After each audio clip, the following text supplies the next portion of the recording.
All right, let's dive into one of the most common, but also one of the most invisible pages on the entire internet, the Google sign-in page. It seems so simple, right? Almost boring. But every single piece of this page, every word and every link actually tells a huge story about who we are online, how we stay safe, and how our digital lives are built.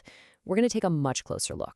Seriously, just think about it for a second. How many times a day or even a week do you end up here?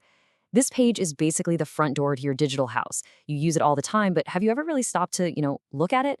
We're about to pull back the curtain and see what's hiding in plain sight in what is for sure the internet's most visited room. So, the best way to think about this page is as a digital doorway.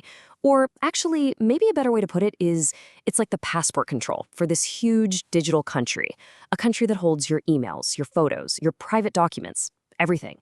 And before you can get inside, you have to prove you are who you say you are. It all kicks off with just these few simple words. But this isn't a friendly suggestion. Sign in is a command, and use your Google account tells you exactly what kind of key you need to have.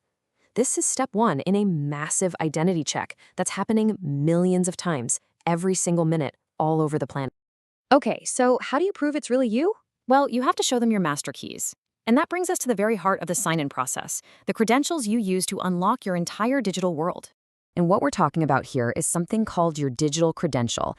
It sounds technical, but it's really just that unique string of characters, either your email address or your phone number, that acts as your official ID online. It's the one thing that separates your digital life from billions of others. And right here, you get a choice that kind of shows you how our online identities have evolved over time. On one hand, you have your email. That's the classic, original digital address. It's tied to all your conversations and your online history.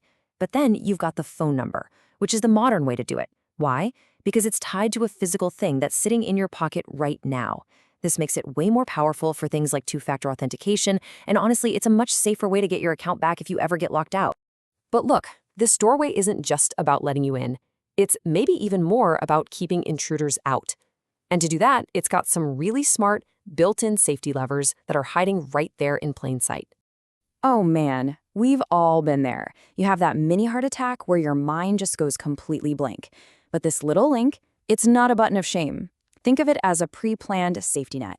It's the system basically saying, hey, we know humans forget stuff. It's cool. We built a secure way to help you out. So, when you click that link, you start what's kind of like a security handshake. First, you admit you lost your key. Then the system asks you questions that, in theory, only the real you would know the answers to. It's a really careful dance, designed to help you, the actual owner, get back in, while making it super frustrating for anyone trying to break in.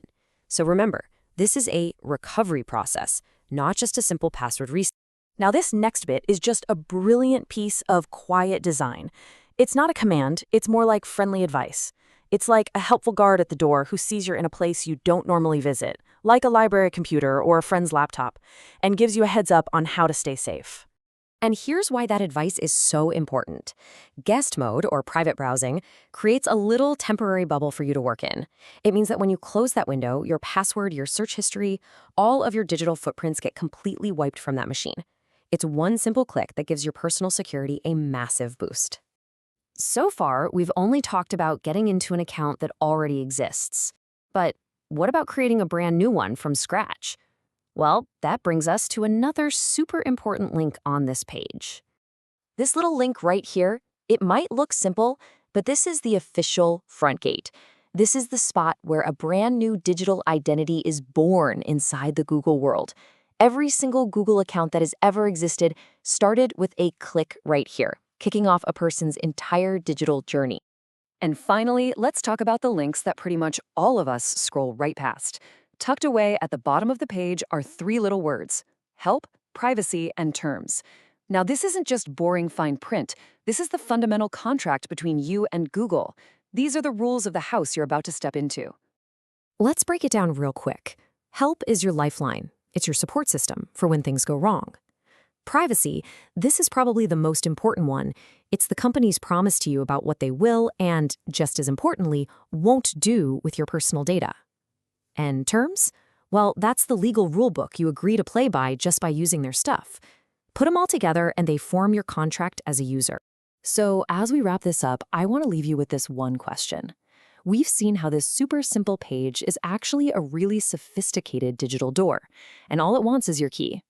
But the next time you sign in, just pause for a second and think, what have you actually agreed to once you're on the other side?